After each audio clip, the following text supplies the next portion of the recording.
5 বছর ধরে নির্যাতনের শিকার সাবেক গৃহায়ন গণপূর্ত প্রতিমন্ত্রী শরীফ আহমেদ দ্বিতীয় স্ত্রী আমি মুক্তা বেগম। আমি 20 সনে প্রথম মামলা খাই, গুলশান থানা ভাঙচুর করছি, ডিউটি অফিসারের মাইরে হাসপাতালে পাঠাইছি, অনৈতিক কাজ করতে গিয়ে ধরাতে। আমার নামে 20 সনে 17 নভেম্বর গুলশান থানা মামলা।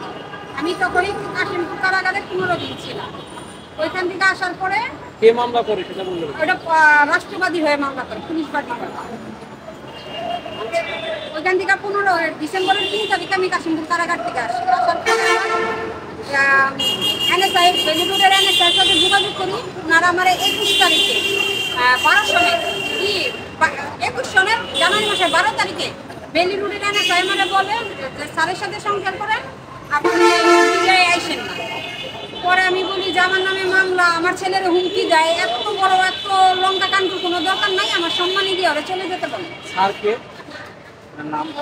সাবেক গৃহায়ন গণপূর্ত প্রতিমন্ত্রী শরীফ আহমেদ। আমি ওনারা বলি আমার সম্মানী দিয়ে চলে যাওয়ার জন্য, সম্মানী না যত আরো আমি নির্যাতনের শিকার হতে থাকি। তখন আমি প্রধানমন্ত্রীর বারবার ওনার দৃষ্টিতে আসতে থাকি, ওনার বলতে থাকি। বলার পরে উনি কোনো সমাধান দেয় না দেখে আর এলোমেলো কথা আচরণ করে আমার সাথে।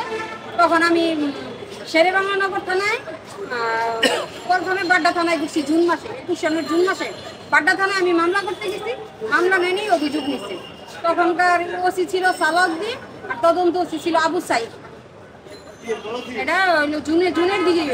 আর শেরেবাংলানগর থানার ডাকছি আগস্টের 20 তারিখে, যে প্রধানমন্ত্রী জানার পরে বারবার আমি কেন নির্যাতিত হচ্ছি।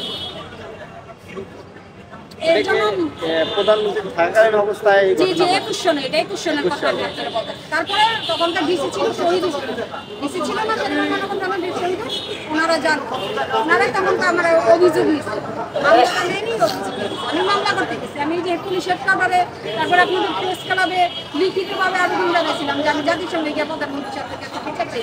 যেহেতু এটা কোনো রাজনীতি ছিল না, এটা একটা ব্যক্তিগত বিষয় ছিল, এর জন্য আমি এটা নিয়ে এত দূর যাইতে নিতে পারছি। আমার এখনো কোনো রাজনীতি, আমি রাজনীতি ভালো করে বানানো করতে পারি না। আমার ওই আদিরা মনে করেন যে আমি যা চিন্তা করি সব মানবিক চিন্তা করি, আমার কোনো উদ্দেশ্য থাকে না চিন্তা করি। না শেষ। ওনার কি আরো স্ত্রী আছে? হ্যাঁ হ্যাঁ, শেফালি বেগম। আপনি কয় নাম্বারে? আমি দ্বিতীয়। দ্বিতীয়। আপনি কি এটা জানতেন?